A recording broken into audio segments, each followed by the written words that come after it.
Ligji i zgjidhjes së problemeve të bankave. Kjo është nisma më e fundit ligjore që është ndërmarrë në Maqedoninë e Veriut, me të cilin synohet rritja e besimit tek sistemi financiar.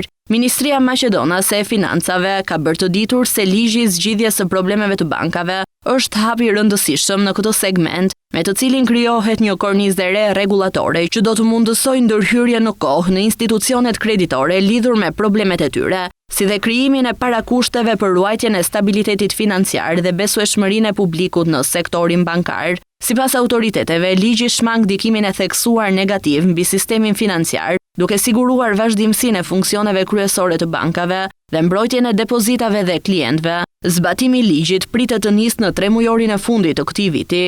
Në të përcaktohen rregulla, procedura dhe instrumente për zgjidhjen e problemeve të bankave, i jepen më shumë kompetenca të Bankës Popullore si organ për zgjidhjen e problemeve bankare.